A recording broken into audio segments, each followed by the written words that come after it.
এখন ইষ্ট প্রসঙ্গ করার জন্য আহ্বান জানাই শ্রদ্ধেয় শ্যাম সুন্দর হাজরা দাদাকে। গুজরাট থেকে ইষ্ট প্রসঙ্গ করবেন শ্রদ্ধেয় দাদা। জয়গুরু। পরম দয়াল পরম প্রেম শ্রী ঠাকুরের আতুল চরণে প্রণাম। পরম জগৎজননী শ্রী শ্রী বড়মার আতুল চরণে প্রণাম।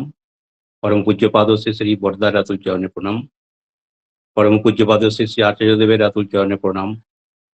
পরম পূজনীয় শ্রী শ্রী অবিন্দা সহ ঠাকুর পরিবার প্রতি প্রত্যেকের আতুল চরণে আমার সহস্র কোটি প্রণাম। উপস্থিত এখানে ভক্তমন্ডলী আমাদের যারা উপস্থিত রয়েছেন, ভক্তিমতী মা এবং দাদাদের প্রতি প্রত্যেকের ঠাকুরের আতুল চরণে মঙ্গল কামনা করব এবং প্রতি প্রত্যেকের জন্য আমার আনন্দিত জয় গুরু এবং ভালোবাসা। আজকের এই নাম ধ্যান মহাযজ্ঞে আজকে ইষ্ট প্রসঙ্গের জন্য আমাকে আহ্বান করেছেন আমার মা শর্মিষ্ঠা মা। তা দুদিন আগে আমাকে বলেই রেখেছিলেন, হঠাৎ করে আমাকে দেখলেন ফোন করে, আমাকে বলছে দাদা আপনি ইষ্ট প্রসঙ্গ করতে পারবেন। আমি তো ঠাকুরের কথা শুনেই তো আমি অবাক হয়ে যাচ্ছি যে ঠাকুরের কথা বলবো কিভাবে। মানুষের সামনে বলতে গেলে আগে ঠাকুরকে আমাকে জানতে হবে, ঠাকুর কেন আমরা ধরেছি, তার দীক্ষা কেন নিয়েছি। এটা শুনেছি, এখন অনলাইন সৎসঙ্গের মাধ্যমে আমরা ঠাকুরকে ধরে যেটা বুঝতে পেরেছি, অনুভব করতে পেরেছি, ঠাকুরকে ধরে ততটুকু বলাই ভালো। ঠাকুর বলছেন যে যে ধর্মকথা, যারা ধর্মকথা করে না তারা ধর্মুক্ত, আর যারা ধর্মকথা কয় আচরণ করে তারা হচ্ছে ধার্মিক। তাই হচ্ছে বাস্তব যাজক, কারণ তাদের কথন ও চলন দুই যাজন করে। শুধু উপদেশ দেওয়ার চাইতে আচরণ করা আরো ভালো, কিন্তু করে করে উদাহরণ হয়ে ওঠা আরো ভালো। ঠাকুরের কথা যে আমরা ঠাকুরের কথা, ধর্মকথা, আমি ঠাকুরের মধ্যে বক্তব্য অত কিছু জানি না, আমি সামান্য একজন ব্যক্তি, সামান্য একজন মানুষ। ঠাকুরকে ধরে আমি কিছু মানে যতটুকু ধরে উপলব্ধি করেছি, ঠাকুরকে জীবনে অনেক জীবনের শেষ প্রান্তে প্রায় এসে গেছি আমিও বলতে পারি। আজকে 68 বছর, আমি 12 বছর বয়সে ঠাকুরের দীক্ষা নিয়েছিলাম। তাই 12 বছর পর থেকে এতগুলি বছর আমার কেটে গেল, কিন্তু ঠাকুরের ধরে অনুভব করতে কোনোদিন আমি ঠাকুরকে কেন অনুভব করতে পারিনি, কেন? তাকে ভালোবাসতে পারিনি বলে। তার ভালোবাসার, তিনি হচ্ছে ভালোবাসার কাঙাল, তার ভালোবাসার কারণটা দেয়। আর যখন বুঝলাম এই করোনার পর থেকে তিনি, আমরা যে অনলাইন সৎসঙ্গের মধ্যে তাকে বুঝতে পারলাম, জানতে পারলাম, ধীরে ধীরে ধীরে ধীরে তার পথে চলতে চলতে অনেক বিপদ আপদের মাঝখানে আমার পড়তে হয়েছে, আমাকেও পড়তে হয়েছে, প্রত্যেকেই পড়তে হয়েছে। কিন্তু তার থেকে সে যে আপদে মুক্ত হওয়ার যে আমি অনুভবটা পেয়েছি, তাকে ধরলে মানুষ কিনা হতে পারে আর কিনা করতে পারে, সেটাই আজকে মানুষের সামনে বলা দরকার। আমি যতটুকু অনুভব করি তাকে তার মতন হয়ে ওঠার চেষ্টা করছি মাত্র। তাকে বলার মতন, তাকে ভাষায় বলার মতন আমার কোনো অভিজ্ঞতা নেই বা কোনো জ্ঞানও নেই। তাই আমার জ্ঞানের বাহারে তাকে ধরা বা তাকে বলা, তার কথা বলা অনেক অনেক। এখানে আমাদের উপস্থিত দাদারা, অনেক জ্ঞানী গুণী দাদারা রয়েছেন, ওই শুনে শুনে ইষ্ট প্রসঙ্গ শুনে শুনে ঠাকুরের কথা শুনতে শুনতে, ঠাকুরকে ভালোবাসতে বাসতে, ঠাকুরের কাজ করতে করতে যতটুকু অনুভব করেছি ততটুকু তো আমার মধ্যে এতটুকুই লাগে যে ঠাকুর সেখানে বলছেন যে যথা যথা হি ধর্মস্য গ্লানির ভবতি ভারত, অভ্যুত্থানম ধর্মস্য তথাত্মনং সৃজন্মোহম, পরিত্রাণায় সাধুনাং বিনাশায়শ্চ দুষ্কৃতাম, ধর্ম সংস্থাপনার্থে সম্ভবামি যুগে যুগে। অর্থাৎ যখন ধর্মের অধঃপতন হয় এবং অধর্মের অভ্যুত্থান হয়, তখন আমি নিজেকে প্রকাশ করে অবতীর্ণ হই ধরাভূমিতে, সাধুদের পরিত্রাণ করার জন্য এবং দুষ্কৃতকারীদের বিনাশ করার জন্য এবং ধর্ম সংস্থাপনের জন্য আমি যুগে যুগে অবতীর্ণ এই ধরাতলিতে। তাই ঠাকুরকে এসেছেন এই যুগে, সত্য তেতা দাপর কলিযুগের লাস্ট প্রান্ত, তিনি সর্বময় হয়ে এসছেন একদম। তাই এই যুগে তিনি এসে আমাদেরকে কি শেখালেন? তিনি এসে সর্বপ্রথম মানলেন কি, যে ধর্ম যখন বিপাকী বাহনে ব্যর্থ হতে দেয় প্রেরিত, তখন আবির্ভূত হন পাপী পরিত্রাণ পায়। এই যুগে ঠাকুরকে এসে ঠাকুরকে জিজ্ঞেস করছেন একজন, আপনারা হয়তো শুনেছেন, সবাই গল্প শুনবেন, তার কথা কি, সেই আমরা কি করছি, গঙ্গা জল দিয়ে গঙ্গা পূজাই আমরা করছি। তাই ঠাকুরকে জিজ্ঞেস করা হচ্ছে, কোটি কোটি মানুষ আপনাকে যুগ পুরুষোত্তম বলে, কিন্তু মর্যাদা পুরুষোত্তম রামচন্দ্র এসেছিলেন রাবণকে বধ করতে, লীলা পুরুষোত্তম শ্রীকৃষ্ণ এসেছিলেন কংসকে বধ করতে, আপনি তবে কাকে বধ করতে এসছেন? আপনি তো এবারে খালি হাতে এসছেন, আমার হাতে না আছে ধনুর্বাণ, না আছে চক্রধারী। তা আপনি কিভাবে একটা সাদা পোশাক পরে শুধু একটা খালি গায়ে আপনি বসে আছেন? আপনি কিভাবে মানুষকে আজকে তাদেরকে পরিত্রাণ করবেন? আপনি পাপীকে কিভাবে পরিত্রাণ করবেন? ঠাকুর তখন হাসতে হাসতে বলছেন, আমার সঙ্গ করো। সেই যুগে একটা রাবণ, একটাই কংস ছিল, কিন্তু এই যুগে তো প্রতি ঘরে ঘরে রাবণ, কংসবুকি মানুষ ঘুরে বেড়াচ্ছে আমাদের। তা আমি কটাকে বধ করব? তাই আমি এই যুগে আর পাপীকে বধ করব না, পাপীর মধ্যে থাকে যে পাপ বধ করব, তাই যুগ পুরুষোত্তমের আবির্ভাব। তিনি আমাদের শরীরের মধ্যে যে পাপ, পাপ মানে কি, যে বৃত্তি প্রবৃত্তি, এটাই হচ্ছে সর্বপ্রথম এখন ঘরে ঘরে বৃত্তি প্রবৃত্তি কংসরূপ আমরা জন্মগ্রহণ করে ফেলেছি আমাদের সংসারে। তাই সেই পাপীকে, এগুলোকে উদ্ধার করার জন্য, মানে পাপকে বধ করার জন্য, পাপকে তিনি বিনষ্ট করার, কার দ্বারা? তিনি বলছেন আমার কাছে একটা আছে মহাস্ত্র, সেটা কি না প্রেম। প্রেম মানে আমার কাছে, প্রেম মানে ভালোবাসা। এই ভালোবাসা দিয়ে মানুষকে, তিনি ভালোবাসা, তিনি হচ্ছেন পরম প্রেমময় শ্রী ঠাকুর। আমরা বলছি পরম প্রেমময় এই যুগে এসেছেন, যে প্রেম বিলাতে তিনি এসেছেন, প্রেমের দ্বারা প্রত্যেকটা মানুষকে তিনি জয় করে গেছেন, আর করছেনও, এখন পর্যন্ত বর্তমানও করছেন।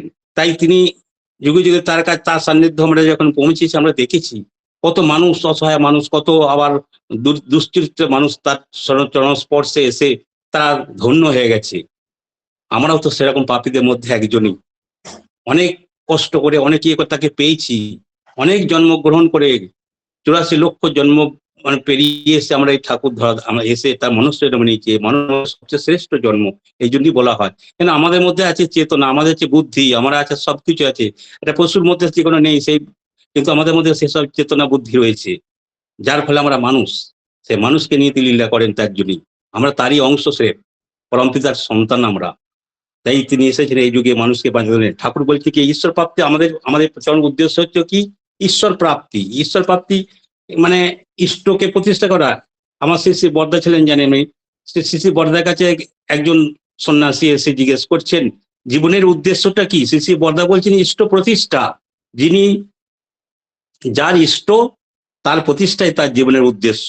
ইষ্ট প্রতিষ্ঠা মানে আমার জীবনের যিনি চিরবাঞ্ছিত, তিনি যা যা নিয়ে তিনি হয়েছেন, ওইগুলিকে নিজের ভিতরে প্রতিষ্ঠা করা। এই এর শেষ নেই। করতে করতে করতে করতে কত জন্ম লেগে যাবে, আবার তার দয়া হলে এই জন্মেও হতে পারে। তাই এই জন্মে আমার ঠাকুর বলছেন, তাই যে এই জন্মে ঠাকুরকে আমরা ধরেছি, তিনি এত সহজ সরল ভাষায় হাজারো হাজারো বাণী, হাজারো হাজারো তিনি এবারে খুলে, সমস্ত কিছু খুলে আমাদের মধ্যে দিয়ে গেছেন, কিন্তু আমাদেরকে বাঁচা এবং বাড়ার জন্য। আমরা বাঁচতে চাই, বাড়তে চাই, সুন্দর হয়ে থাকতে চাই, তাই তো তার আবির্ভাব।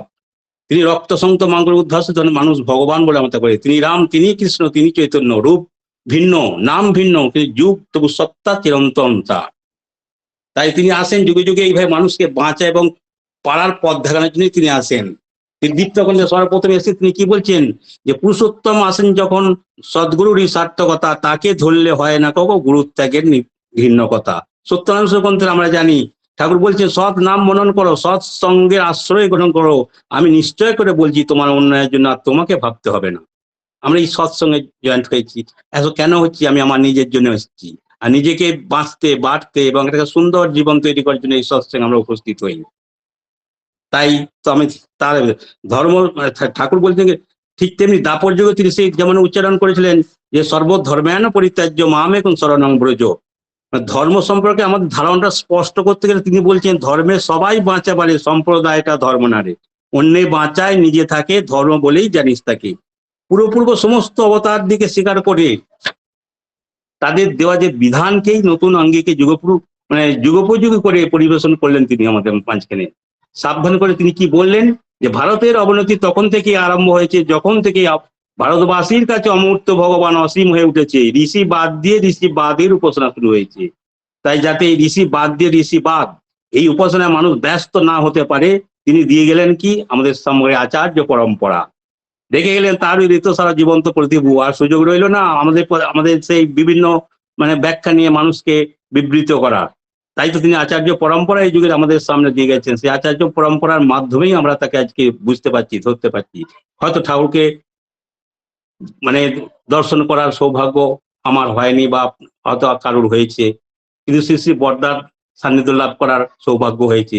আচার্যদেব শ্রী শ্রী দাদার সান্নিধ্য লাভ করা আমার হয়েছে, পরম বর্তমান আচার্য দেবের সান্নিধ্য লাভ করা হয়েছে, এবং তার সহ পরম পূজনীয় অবিন্দাদেরও আমার সান্নিধ্য লাভ হয়েছে। তাকে ধরে আমরা বুঝতে পারছি তাই তিনিরা কে, তিনি কেন এসেছেন মানুষকে। আজকে আচার্য পরম্পরা যে তিনি দিয়ে গেছেন, তাকে দেখতে গেলে আমরা দেখতে পারি, আমরা যখন দেহ ঘরে ছুটে যাই, হাজার হাজার মানুষের ক্রন্দন তারা শুনতে পাচ্ছেন, ডাকছেন তার দিকে। কেন? আমরা সেই বৃত্তি প্রবৃত্তির লোভে চলছি সমগ্র জীবনটা।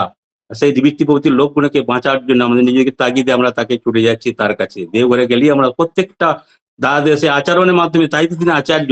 সমস্ত কিছু ঠাকুর তাদের মধ্য দিয়ে রেখে গেছেন এই যুগে এসে। এই যুগের মতন আমরা ভাগ্যবানী কারা, যারা আমার দীক্ষা নিয়ে গিটার, সে দুঃখে নিয়ে ঘরে বসে থাকলে তার আদাম হবে না। দীক্ষা নিয়ে তার যে করে গেছেন যজন যাজন ইষ্ট বৃত্তি সস্তনী সদাচার, এই পঞ্চজন নীতি আমাদের রক্ষা কবচ। এই রক্ষা কবচের মধ্যে আমরা বেঁচে আছি। আর এই কবচটাকে যদি আমরা ধরে ঠিক মতো সুষ্ঠুভাবে সুন্দরভাবে তার নিয়ম অনুযায়ী তার পালন যদি আমরা করতে পারি, জীবনে একটা মানুষের মতন মানুষ হতে পারবো। ঠাকুর চেয়েছিলেন মানুষ, মানুষ আপন টাকা পর যত পারিস মানুষ ধর। তাই মানুষের জন্য তিনি কাঙাল সব সময়। তাই মানুষকে বাঁচাতে বাড়তে কিভাবে হয় তিনি সেটা আমাদেরকে করে করিয়ে দেখিয়ে গেছেন। সমস্ত কিছু করাই হচ্ছে পাওয়ার জয়, না করে যে পিছু চায় পিছু ধার, দুঃখ তাহার পিছু ধার। অতএব তিনি এই যুগে এসে তিনি হচ্ছেন বাস্তববাদী, প্র্যাকটিক্যালি একদম বাস্তবে করে করিয়ে, কোনো ভৌতিকই নয়, কোনো জাদুমন্ত্র নয়। এই যুগে তিনি এসে আমাদের মধ্যে বাঁচাবার জন্য সহজ সরল পথ তিনি আমাদেরকে দেখিয়ে গেছেন। আর সেই পথে যদি আমরা চলতে পারি, আমরা যদি চলি, তবেই আমাদের জীবনের সার্থকতা, তাকে পাওয়ার আমাদের একটু চান্স থাকবে। তাই আমরা তাকে পেয়ে আমরা ধন্য যে আজকে আমরা সেই মানুষটিকে পেয়েছি এবং বর্তমান আচার্যদেবকে আমরা সাথে পেয়েছি। আচার্যদেব আজকে সমাজ দিকে চাইলে আমরা দেখতে পাবো সমাজের কি পরিস্থিতি। ঘরে ঘরে আজকে যে রাবণ, ঘরে ঘরে যে কুসংস্কার দেখতে পাচ্ছি। মহাভারতের সে পিতামহ বিশ্বের মতোই বর্তমান সমাজে শুয়ে রয়েছে, আমরা শুয়ে রয়েছি সরসজ্জায়। পিতামহ ভীষ্ম তিনি অপরিসীম শক্তি সমমানীয় এক নিষ্ফল ব্যর্থতার জীবনে শেষ করেন, এবং যে কুরুকুলের সমস্ত অন্যায় দেখো চোখ বন্ধ করে তার পাশে থেকেও সেই কুরুকুলকে ধ্বংসের হাত থেকে তিনি রক্ষা করতে পারেননি। কারণ সে জীবন তো আদর্শ লিভিং আইডিয়াকে তিনি ধরে রেখেও তার কাছে থেকেও তিনি দূরে সরে গিয়েছিলেন। আমরা জানি সবাই তিনি ছিলেন শক্তির দম্ভ, নিজের বচন রক্ষার দম্ভ, তাকে শেষ পর্যন্ত সরসজ্জায় শুয়ে দিয়েছিলেন গঙ্গাপুত্র ভীষ্ম, যাকে আমরা বলি। আর সেই প্রথম সব ধ্বংসের মুখে দাঁড়িয়ে তিনি হাত জোর করে শ্রীকৃষ্ণের কাছে স্তব করছেন। তাই সময় থাকতে শ্রীকৃষ্ণের হাতে সবকিছু লাগাম দিয়ে রক্ষা পেত হয়তো, কিন্তু তিনি যখন সমর্পণ করলেন তাকে, তখন সব শেষ। বিশ্বের অগাধ জ্ঞান কোনো কাজই তখন তারা লাগলো না। আমাদের জীবনটা ঠিক এই রকম। যতক্ষণ পর্যন্ত পারি আমরা আমাদের নিজেদের বুদ্ধিমতো চলতে চেষ্টা করি। যদি নামের পাশে কয়েকটা ডিগ্রি থাকে, আমাদের পকেটে টাকা থাকে, তাহলে তো আর কথাই নেই। পরম পুরুষের চোখের সামনে থাকলেও দূর থেকে তাকে হয়তো শ্রদ্ধা সম্মান করি, কিন্তু মাথা নিচু করি না, বা তার কথা মেনে চলার চেষ্টা করি না। ভাবি সবটা আমরা সামনে নেবো, আমরা নিজেরাই, আমি নিজেই সামনে নেবো, এটি আমরা চিন্তা করি। ঠাকুর তখন কে? আমাদের অজান্তেই আমাদের ইগো, দম্ভ, কাপুরুষতা, নির্বুদ্ধিতা, শরীরে একটা একটা করে স্বর আমাদের বিদ্ধ করছে। কিন্তু ভাগবো তবু মুচকাবো না আমরা। এই চাল নিয়ে যতক্ষণ পারি ততক্ষণ থেকে আমরা লেগে থাকি। শেষে প্রকৃতি এসে যখন আমাদের ধিক্কার দেয়, আমাদের যখন রোগ শোক ব্রা বিধি যখন সরস্বতী হয়, তখন আমরা তখন হাত জোর করে ঠাকুরের কাছে দৌড়ে যাই, হে ঠাকুর আমার এটা কেন করলে? আসলে আমরা কেউ নিয়ন্ত্রিত হতে জানি না, চাই না। আমরা জানি ভালো হবে, তাও আমরা করতে পারছি, নিজেকে নিয়ন্ত্রণ করতে পারছি না। আমাদের ইতর অহং খেপিয়ে বেড়ায়, আমাদের নাচিয়ে বেড়ায়। ভাবি খুব স্বাধীন হয়েছি, কিন্তু ভুলে যাই স্বাধীনতা মানে কি? সুয়ের অধীনতা। আর এই সুয়ের পথে চলতে হলেই বাস্তব কারো প্রত্যক্ষ নিয়ন্ত্রণে আমাদের থাকতেই হবে, তবেই জীবনটা সুজলা সুফলা হয়ে গড়ে উঠবে আমাদের। যদি শুধু ভালো ভালো নীতি কথা পড়ে বা মানুষ ভালো ভালো হতে পারতো, তো পৃথিবীতে এত অন্যায় হতো না আজকের দিনে। দুর্যোধন এমন হতো না, কারণ তার মা গান্ধারী ছিলেন ধর্মের জ্বলন্ত একটা উদাহরণ, আমরা সবাই জানি। তাই জীবনে সরবিদ্ধ হয়ে ভূপাতিত হয়ে না চাইলে সদ্গুরু শরণাপন্ন হতে হয় আমাদের প্রত্যেকে। তাই তো ঠাকুর দীপ্ত কণ্ঠে সত্যাংশ বলে গেলেন, সদ্গুরু সদ্নাম মনন করো, সদ্গুরু শরণাপন্ন হও। আমি নিশ্চয় করে বলছি, তোমার উন্নয়নের জন্য তোমাকে ভাবতে হবে না। আমাকে সামনে তিনি জ্বলন্ত সমস্ত কিছু বাণী আমাদের দিয়ে গেলেন, এত ভরসা, এত 100%, এত পার্সেন্টেজ তিনি দিয়ে গেছেন আমাদের মাঝখানে। তা আমরা সেটাকে ধরে রাখতে পারছি না, কারণ আমাদের শরীরের মধ্যে যে বৃত্তি প্রবৃত্তির লোভ, এই বৃত্তি প্রবৃত্তির লোভ গুলোকে আমাদেরকে মুজড়ে আঁকড়ে ভেঙে চুরমার করে দিচ্ছে।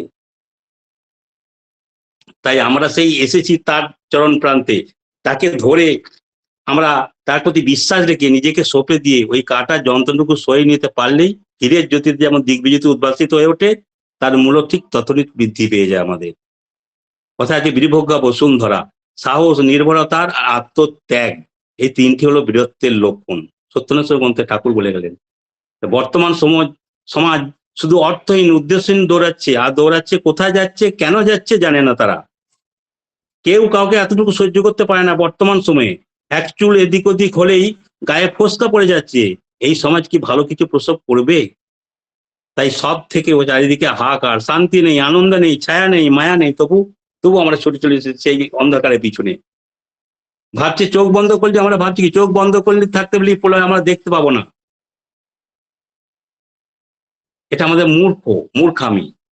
বাঁচতে হলে আমাদের দরকার সেই যুগপুরুষোত্তম প্রতি নিষ্ঠা, আনুগত্য এবং কীর্তির সঙ্গে নিয়ে নিজে চলা এবং অন্যকে চলতে উদ্বুদ্ধ করা। কথায় আছে নান্য পন্থা বিদ্যতে হয় না। এছাড়া আর কোনো আমাদের মানুষের জীবনে বর্তমান সময়ে আমাদের পথ নেই। তাই ঠাকুরকে ধরে তার জন্য কি করতে হবে? তার প্রতি অনুরাগ, তার প্রতি ভালোবাসতে হবে। তার প্রতি যত ভালোবাসবো আমরা ততই আমরা তাকে পেয়ে বসবো। ঠাকুর জিজ্ঞেস করছেন ইষ্টকে কিভাবে ধরা যায়? ঠাকুর বলছেন যে বউকে মানে ঠিক করে ধরো কি করে তোমরা, ছেলেকে ঠিক করে ধরো কি করে, আর ইষ্টকে ঠিক করে ধরা বেলা যত রকম প্রশ্ন। ভেবে দেখো, এখনই যদি টেলিগ্রাম আসে বাড়িতে অসুখ, মানে কোনো কোনো ছেলের কোনো অসুখ হয়ে গেল, কেঁদে পড়বে তখন, দেখলে একটা টাকার আমরা মানে তাকে 500,000 টাকা লাগবে, আমরা পট করে সেটাকে কোথাও না কোথাও জোগাড় করে আমরা ঠিক তার দিয়ে দেবো। কিন্তু ঠাকুরকে আমরা কতটুকু দিই, তাকে চাই কতটুকু, আমরা দিই কত, তাকে চাই আমরা, শুধু চাওয়ার আমাদের। ঠাকুর তো আমাদের সবাইকে বাঁচাতে আর বাড়াতে চান। তার দেওয়া যে বিধি বিধান অনুসরণ করে মানুষেরা অবগুণগুলোকে একটু গুণে আমরা পরিবর্তন করতে পারছি। চলা বলাকে পবিত্রমুখী না করে ঠাকুরমুখী করতে পারছি আমরা। মানুষকে কি করে ভালোবাসতে হয়, কি করে কাছে আনতে হয়, মানুষের প্রতি আমার কিরকম আচরণ, সবটা ঠাকুর ভেঙে ভেঙে বুঝিয়ে সবকিছু আমাদের দিয়ে গেছেন। আমি ঠাকুরকে মানুষের, আমার মানে আমি ঠাকুরের মানুষ, আমার চলা বলা চরিত্র সাধারণ একজন মানুষ থেকে আলাদা হতেই হবে, যা মানুষকে আকৃষ্ট করবে আমার প্রতি। আর আমার প্রতি আকৃষ্ট হলে সে মানুষগুলো আমার প্রতি আকৃষ্ট হবেই না। তাই বলছেন তিনি কি, এই যুগে তিনি এসেছেন, তোমার চলন মালন এমন হবে বিশ্ব জুড়ে চেয়ে রবে, তোমায় দেখে সুধায় যেন কি করলে এমন হবে। এই তো জীবন। তুমি তখন বলবে তাদের সদ্গুরুকে স্মরণ করো, সদ্গুরুরই আদেশ নির্দেশ নিষ্ঠা ভরে পালন করো। এই তো যাজন। তা আমরা যদি তার কথাগুলো শুনে শুধু গল্পর আকারে বলে যাই আর কথা যদি না মানি, তাদের জীবনে আমাদের যে পরিণতি সেটা আমরা চোখের সামনে, আজকে সমাজের সামনে আমি নিজে ঘরে ঘরে দেখতে পাচ্ছি, অনুভব তো করতেই পাচ্ছি। আমার জীবনে একটা ছোট্ট ঘটনা, আমি ঠাকুরকে ধরেছি অনেকদিন ধরে, তাই ঠাকুরকে ধরে আমি অনেক কিছু অকাজ, ঠাকুরকে ধরো ইষ্টভীতি করি, সব করি। ইষ্টভীতি প্রায় ছেড়েই দিয়েছিলাম অনেকদিন, বহু বছর আগেকার ঘটনা। তা আমি যখন এখানে গুজরাটে আমি এসেছি, আমি থাকি বর্তমান গুজরাটে। আমি তখন থাকতাম, আমি মানে যাদবপুর, মানে আমাদের সৎসঙ্গ মন্দিরে আমি সেখানে থাকতাম। সেই জায়গায় একটা জায়গা কেনা হয়েছিল, সেখানে জায়গা কেনার ফলে শ্রী দাদা এসেছিলেন সেখানে জায়গাটাকে উদ্বোধন করার জন্য। শ্রী দাদা, আচার্যদেব দাদা, আচার্যদেব দাদার সাথে আমার সান্নিধ্য লাভ হয়েছিল 3 দিন ধরে কন্টিনিউ নিভৃতে একদম। আমি, আমার রতিরঞ্জন দত্তদা ঋত্বিক দেবতা ছিলেন, ওখানকার মন্দিরে ইনচার্জ ছিলেন তিনি, আমি আর আমার পরম পূজনীয় শ্রী শ্রী আচার্যদেব শ্রী দাদা। তার চরণ সাহিত্য, তার দর্শন করে তাকে, যে আমি যে পথে চলছিলাম, ঠাকুর আমাকে আমাকে আমি কি, আমি একটু বাইরে আমার মানে সাংসারিক কোনো প্রতি, মানে সাংসারিক কোনো আমার অভাবের দরুন আমি বাইরে বেরিয়ে পড়েছিলাম বাড়ির থেকে। তো বাড়ি থেকে বেরিয়ে আসার পর আমি সেই ঠাকুর মন্দিরে গিয়ে হাজির হয়েছিলাম। বিভিন্ন রকমের কাজকর্ম আমি পাচ্ছিলাম না কোথাও। তো কাজ করা করতে করতে আমি সেই ঠাকুর মন্দিরে গিয়ে রতিরঞ্জন দত্ত দাদা, সেই তিনি আমাকে নিয়ে গিয়েছিলেন, আমাকে ঠাকুর মন্দিরে রাখলেন। আমার কি মনে আশা ছিল আমি অনেক পয়সা রোজগার করবো, অনেক ঠাকুরের মানে ঠাকুরের কাজ করছি, ঠাকুর মাথা থেকে দেখুন আমি অনেক পয়সা রোজগার করছি। আমি মানুষের অভাব, মানে আমার শরীরের মধ্যে যে অভাবগ্রস্ত মানুষকে দেখে দেখে আমি সেই অভাব থেকে আমি বাঁচি। শ্রী দাদা এসেছিলেন আমার চোখে, আমার সামনে বসে আমাকে বলছেন তুই কি করতে চাস? না রচিত বলছে আমি, দাদা আমি চাকরি করতে চাই, আমি চাকরি করতে চাই। তা রতিরঞ্জন দত্তদা আমাকে বলছেন যে তুই এখানে ইষ্ট কাজের জন্য ওকে বলেছি মন্দিরে থাকতে কাজ করতে, কিন্তু আমি চাকরি করবো। বলছে ঠিক আছে। তখন আচার্যদেব দাদা বলছেন যে ঠিক ও যেটা চায় মনে সেটাই ওকে করতে দাও, রতিরঞ্জন দাদাকে বলছেন। তারপরে ঠিক আমি বহু 1 বছর 2 বছর 5 বছর ক্রিয়ার পর আমি চাকরি পাচ্ছিলাম না। তারপরে থাকতে থাকতে আচার্যদেব বলছেন ঠিক আছে তোর চাকরি হয়ে যাবে। ঠিক উইদিন 1 উইক, একটা বছরের একটা 7টা দিনের মধ্যে আমার একটা অফার আসলো এই গুজরাটে। এই গুজরাটে অফার আসলো দাদার কথাতে। আর দাদা বললেন ওখানে চাকরি করতে যাবি, কিন্তু ওখানে গিয়ে দেখবি অনেক সৎসঙ্গী পাবি, এখন বর্তমানে পাবি না। গুজরাটে যেটা কথা বলছি আমি, বর্তমানে আমি দমন এরিয়াতে থাকি, এখানে পাবি না, কিন্তু ফিউচারে ওখানে একটা দেখবি অনেক বড় সৎসঙ্গের লোক পাবি, অনেক বড় মন্দির হবে ওখানে। সেই কথাটা আমার আজকে মনে পড়ে যাচ্ছে এখানে এসে। আজকে দীর্ঘ প্রায় 40-30টা 25টা বছর কেটে গেল। 25টা বছর কাটার পরে ঠাকুরের পথে নিয়ে চলছি, এখানে চাকরি পেলাম, চাকরি পেয়ে আরামসে চলছে, দিন কাটছে, ঠাকুরের কথা আমি ভুলে গেছিলাম, গিয়েছিলাম ভুলে ঠাকুরের কথা। ঠাকুরের কথা ইষ্টবিধি, আমি পয়সা পাচ্ছি, হাতে পয়সা পাচ্ছি, মজ মজ লুটো সবকিছু করছি, ভুলে গেছিলাম ঠাকুরকে আমি। কিন্তু একদিন আমার কি হলো, একদিন আমি এই ইষ্টবিধিটা করতাম, করতে কোনো ফাঁক ছিল না। সেই ইষ্টবিধি করতে করতে একদিন আমি একটা বাজারের দিকে গেছি, তা একটা কি জানি না, হঠাৎ করে সেদিন ইষ্টবিধি আমি করেছিলাম, ইষ্টবিধি করার পরেই আমি বাড়ি থেকে বেরিয়ে গেলাম। বেরিয়ে যাওয়ার পরে একটা মার্কেটে গিয়েছিলাম বাজারে কিছু জিনিস নেওয়ার জন্য। সেখানে দেখতে দেখতে একটা আমার শরীরের মধ্যে একটা, আমি সন্ধ্যার দিকে তখন, সন্ধ্যাকালীন হয়ে এসছে, প্রায় সন্ধ্যার সময়, প্রার্থনার টাইম তখন প্রায়, আমি প্রার্থনা করিনি। আর সেই সময় করতে করতে দেখছি একটা হঠাৎ গাড়ি এসে আমার পিছন থেকে ধাক্কা মেরে আমাকে একটা নর্মদা একটা নরকতে নরকে তো আমাকে একদম সেই কি বলে ড্রেনেজ লাইনের মধ্যে ভিতরে প্রায় 40 ফুট নিচে পর্যন্ত সেই গর্তের মধ্যে আমাকে ফেলে দেওয়া হয়েছিল। একটা রড ছিল, একটা রডের মধ্যে দিয়ে আমার দুটো পা, সে মাছের যেমন ফাড়া কাটে সেইভাবে পেটে উপরে একটা গোটা পাটা আমার ফাড়া হতো এভাবে মাছ রডে, কিন্তু আমার পাটা যে পাটাটা ছিল সেটা কিন্তু আমরা পারতে পারিনি। আমার পাশে ছিল আমার দুজন বন্ধু, তারা আমাকে সেই রডের মধ্যে আমি ঝুলছি, ঝুলন্ত অবস্থায় আমি দুটো পা ফাড়া অবস্থায় ঝুলছি। সেই অবস্থা আমাকে দেখে দাদারা আমাকে তুললেন, তুলে আমাকে, আমি মুজ্জা হয়ে গেলাম। আমি বলছি আমার কিছু হয় নাই, তখন যে পাটা আমার পুরো ফ্র্যাকচার হয়েছে আমি দেখিনি। আমাকে তারা ওইভাবেই আমাকে হসপিটালে নিয়ে গেলেন। আমি তখন অচেতন্য হয়ে গেছিলাম। তা ডাক্তার বলেন যে পা কেটে বাদ দিতে হবে। সেই পা কেটে বাদ দিতে হবে।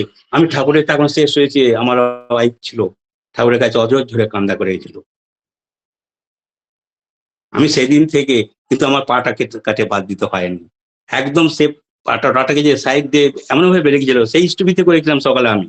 সেই ইষ্টভীতির যে গুণ সেটা আমি বলছি। পাটা কেটে বাদ দিতে আমি সম্পূর্ণ সুস্থ হয়ে একদম বাড়ি ফিরলাম 1 মাসের মধ্যে, জয়েন্ট হয়ে।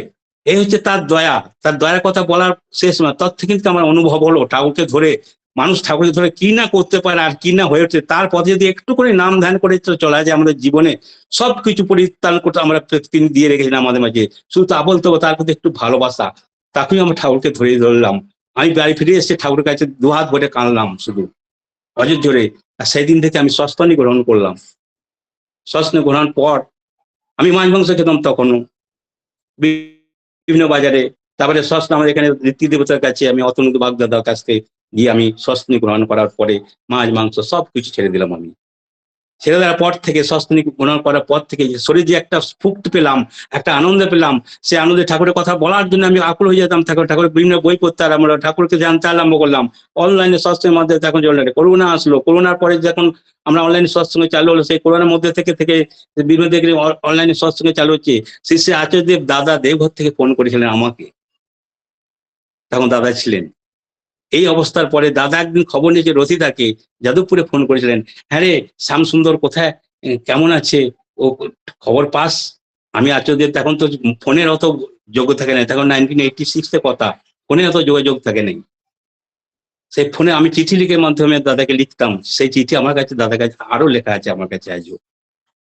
আর সেই রথিরঞ্জন দাদা বলতে, হ্যাঁ আছে, আমার যেদিন বিপদ হয়েছিল সেদিন আচার্যদেব দাদা রথিদাকে ফোন করেছিলেন। রথিদা ফোন করে আমাকে জিজ্ঞেস করছেন, যে ফোন করে নয়, আমাকে চিঠি লিখে 1 সপ্তাহ পরে চিঠি লিখে আমাকে ফোন করছেন, টেলিগ্রাম করে, একটা টেলিগ্রাম, আমার কোম্পানিতে টেলিগ্রাম করে আমাকে জিজ্ঞেস করছেন, শ্যামসুন্দর তুমি কেমন আছো? তারপর আমি অজর ধরে কেঁদে দিলাম, বলে দাদা জিজ্ঞেস করেছিলেন যে আচার্যদেব শ্রী শ্রী দাদা সেই দিনে। এই তার কি, তিনি সব জানেন, আমার কখন কি হবে সব তিনি জানেন। এই হচ্ছে তার দয়ার ঘটনা। তিনি অন্তর্যামী, সব বুঝতে পারছেন। ওখানে বসে বসে তিনি ওখানে বসে আছেন, আচার্যদেব বর্তমানে ওখানে বসে আছেন, আমি এখানে যে কথা বলছি ঠাকুরের, তিনি সব শুনছেন। ঠাকুর তো বর্তমানে উপস্থিত রয়েছেন আমাদের এই সৎসঙ্গের অনলাইনের মধ্যেই। আমি যেটা বলছি সেটা একদম ঠাকুর সম্পূর্ণ সচিন আচার্যদেব দাদা, পরম পূজনীয় অবিন্দ দাদা ওখানে বসে বসে সমস্ত কথা শুনতে পাচ্ছেন, অনুভব করতে পারছেন, বুঝতে পারছেন, বুঝতে পারছেন আমি কি কথা বলছি আপনাদের সামনে। তাই আমরা ঠাকুরকে ধরেছি, ঠাকুরকে ধরে তার পথে শুধু চলার জন্য এসেছি, তাকে নিয়ে জীবনে একটা সুষ্ঠু শান্তির একটা জীবনে আজ এখন বর্তমান তিনি দিয়ে গেলেন যে আচার্য মানে ডিপি ওয়ার্কের কাজ। এই ডিপি ওয়ার্ক কাজটা কিন্তু সাধারণ কাজ নয়। পরম পূজনীয় রবীন্দ্রের মধ্যে সম্পূর্ণ পঞ্চম ইহের মধ্যে ঠাকুর বলে গিয়েছিলেন যে সম্পূর্ণ তার মধ্যে জেগে উঠেছেন। তাকে যদি ধরি বিশ্বাস করি সম্পূর্ণ তিনি দেখতে পাচ্ছেন, বুঝতে পারছেন। তার কথা শুনে আমরা হাতে হাত ধরে প্রত্যেকটা মানুষ যেন আমরা তাকে নিয়ে তার চরণতলে গিয়ে পৌঁছতে পারি। একটা 5টা আমি শুধু নিজে বাঁচলেও হবে না, ঠাকুর বলছেন ওই বিপ্লব করতে হবে তোমার নিজের থেকে করতে হবে, নিজেকে তৈরি করতে হবে, নিজের ফ্যামিলিকে তৈরি করতে হবে, নিজের বাচ্চাকে তৈরি করো, তারপরে তুমি সমাজে বাইরে বেড়ে উঠতে পারে। তা আমি মানুষের সামনে কথা যখন বলছি, আমার এই কথা যেন মানুষ যেন বিশ্বাস করতে পারে, আমাকে দেখে যেন বুঝতে পারে আমি ঠাকুরের মানুষ, তার মতন হয়ে উঠবো। আমি যেন চলি বলি কোথায় বাজারে মাঠে ঘাটে যাই, যেন তার তিনি আমার সাথে সাথে সবসময় চলেন। এটি আমাদের জীবনে কর্তব্য, তাছাড়া কিছু রাস্তা আমাদের নেই। তাই আমরা সেই তাকে ধরে তাদের কথাগুলিকে ধরে জীবনের প্রত্যেকটা মানুষকে, ঠাকুর তো মানুষের পাগল, আমরা প্রত্যেকটা মানুষকে নিয়েই যেন আমরা চলতে পারি। আমি একা বাঁচতে পারি না, একটা সমাজ একা বাঁচতে পারে না। তাই আমরা সবাইকে নিয়ে হাতে হাত ধরে সেই ঠাকুরের পথে চলবো, এটি আমাদের আমাদের থাকবে আমাদের উদ্দেশ্য, তাছাড়া কিছু নেই। আমার সময় হয়ে গেল। ঠাকুর রাতুল চরণে প্রত্যেকের মঙ্গল কামনা করব। সবাই ভালো থাকবেন। ঠাকুরকে যেন না একদম মৌজ হয়ে ঠাকুরকে সম্পূর্ণভাবে নিবেদন করে তার পথে চলে দেখুন না কি হয় আমাদের। মৃত্যু তো আসবেই আমাদের, সে মৃত্যুর জন্য আমরা কেন মৃত্যু থেকে আমরা ভয় পাবো না, ভয়ে তাকে নিয়ে যেন আমরা তার চরণতলে যেন আমরা পৌঁছতে পারি, তবেই আমাদের সার্থকতা জীবনে। জয় গুরু, সবাই ভালো থাকবেন, আনন্দ থাকবেন। আমি কি বললাম কিছু জানি না, ঠাকুরের অত কথা আমরা বুদ্ধি জ্ঞান নেই, যতটুকু বলেছি সেটুকু আমার নিজের ভাবনা থেকে ততটুকু বললাম। সবাই ভালো থাকবেন, আনন্দে থাকবেন। ঠাকুরের আতুল চরণে প্রতি প্রত্যেকের মঙ্গল কামনা করব। সবাই ভালো থাকবেন, আনন্দে থাকবেন ঠাকুরকে নিয়ে, এটাই জয় গুরু দাদা, জয় গুরু, জয় গুরু। আপনি বললেন যে আপনি কিছু জানেন না, কিছু বলতে পারেন না, কিন্তু অপূর্ব যাজন করলেন। খুব সুন্দর করে আলোচনা করলেন যে ধর্ম কথা বলার চেয়ে ধর্ম আচরণ করতে হবে আগে। ধর্মের গ্লানির জন্যই তিনি যুগে যুগে আবির্ভূত হয়েছেন। কলিযুগে তিনি এলেন পাপী তাপীদের রক্ষা করার জন্য। প্রেমের অস্ত্র নিয়ে তিনি এলেন। আর সৎনাম মনন, সৎসঙ্গের আশ্রয় গ্রহণ করলে আমাদের উন্নতির জন্য আর ভাবতে হবে না। তার পঞ্চনীতি মেনে চলতে হবে। কৃপা পেতে হলে করতে হবে। আমাদের চলন বলন এমন হবে যেন সবাই দেখে বুঝতে পারে আমার ঠাকুর কেমন। তার দয়ায় যে সব হয়, নিজের জীবনের ঘটনা বলে আমাদের প্রতি প্রত্যেককে সমৃদ্ধ করলেন। আর শেষকালে বললেন যে সবাইকে নিয়ে বাঁচা হচ্ছে আসল বাঁচা। শেষে ঠাকুরের খুব সুন্দর করে কথাগুলো আলোচনা করলেন, আমরা প্রতি প্রত্যেককেই সমৃদ্ধ হলাম। পরমপিতা রাঙা রাতুল চরণে আপনার সার্বিক মঙ্গল প্রার্থনা করি দাদা। খুব ভালো থাকুন, সুস্থ থাকুন, আর আমাদের সঙ্গে সবসময় যুক্ত থাকুন। জয় গুরু দাদা, জয় গুরু।